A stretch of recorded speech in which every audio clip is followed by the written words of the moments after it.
You ever hear a story so wild you almost wish it was just a nightmare? That's what I'm about to lay on you, and I promise, every word's as true as Georgia dirt.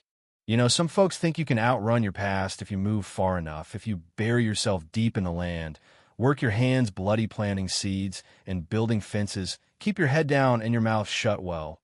Let me tell you, that's a fairy tale. Yeah, that happened, and I'm living proof. Because when evil comes for you in the night, it don't care about your dreams, your crops, or your peace, it just comes. It all started on a quiet piece of land in rural Georgia. Nothing fancy, just an old house and a patch of fields that had been mine for about 5 years. My name's Marcus Owens, and I've been a Navy SEAL, but nobody in this county knew me for that. They just saw a black man in a pickup, head down, boots muddy, no trouble. I figured maybe if I stuck to myself, folks would leave me alone. But one morning, I found tire tracks by my fence line tracks that didn't belong to me or any delivery truck I knew. Cigarette butts by the back gate. That's when the itch started at the base of my skull. That old sixth sense, the one that kept me alive in places where nobody should have made it home. Somebody was watching my place, and not for a friendly visit. That day, the sky hung heavy, fields waiting for rain, and I pushed through chores trying to shake the feeling. The sun was barely up and already hot, sweat soaking my shirt as I mended fence, fed cattle, counted every head with old habits I could never quit. I tried to convince myself it was nothing. But you know what I mean when you know? You know. That night they came. 3 pickups, headlights carving the dark, engines revving like a threat.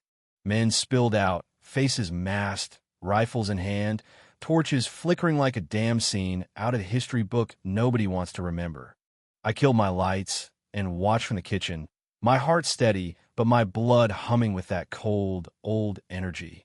I saw what they wrote on my barn, what they yelled as they smashed windows and shot my livestock. I heard the crack of glass and the rush of fire as a Molotov burst across my floor. "Burn it all down," one of them screamed. "Show him what happens when he don't know his place." And that right there, that cut deeper than any bullet. But I ain't never been soft. You don't walk out of war, out of those teams, and forget who you are. I slipped out the back and made for the barn, every step measured, every breath slow.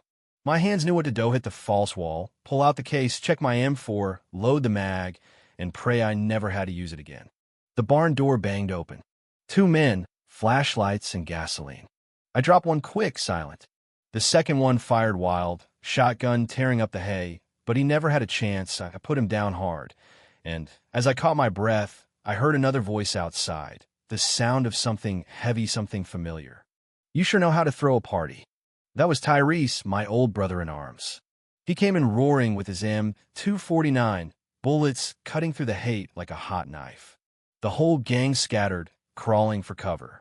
We fought back to back, just like the old days, pushing them off my land, double-tapping the ones who tried to circle behind.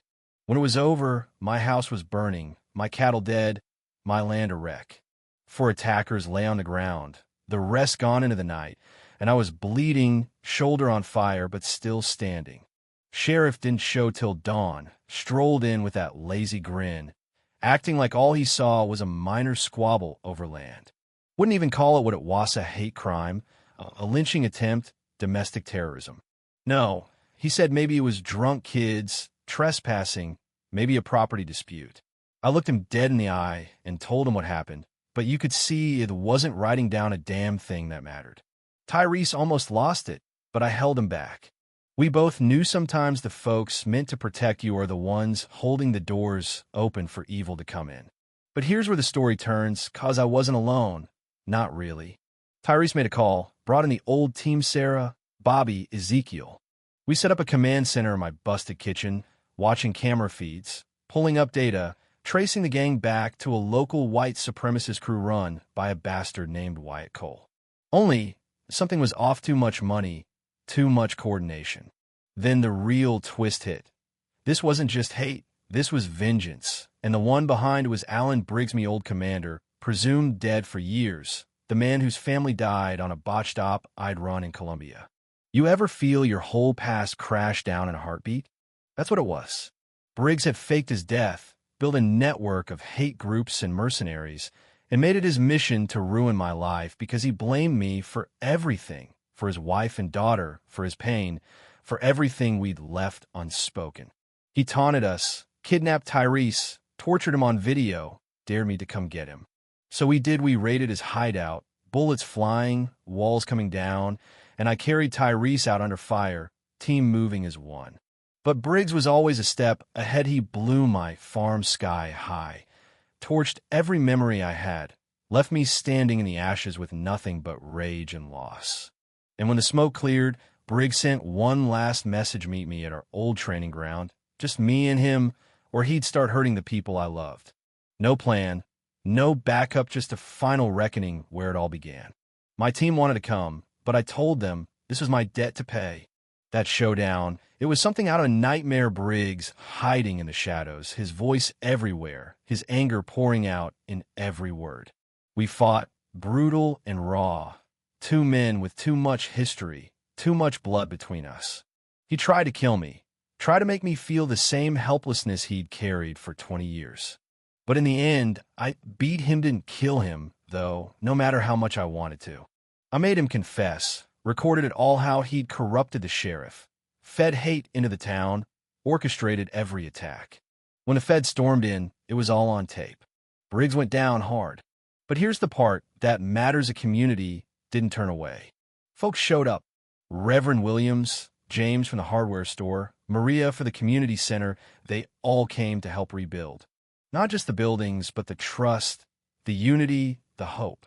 We started the Red Clay Initiative: vets, minorities, anyone who needed a hand. We made it about more than just me, more than just revenge. We built something new together. I look at this land now: new fences, new barn, people working side by side, all colors, all backgrounds. Tyrese healed up and swore off battle. Sarah and the team still have my back. And that old pain, it's still there, but it's not everything anymore. What Briggs tried to burn down, we made stronger. That's real justice, yeah. That happened. So tell me, where do you stand on all this? Is justice about payback, or is it about what you build after the fire? Let me know in the comments below. Share this story if it hit you. And don't forget subscribe, because there's always another chapter waiting just around the corner.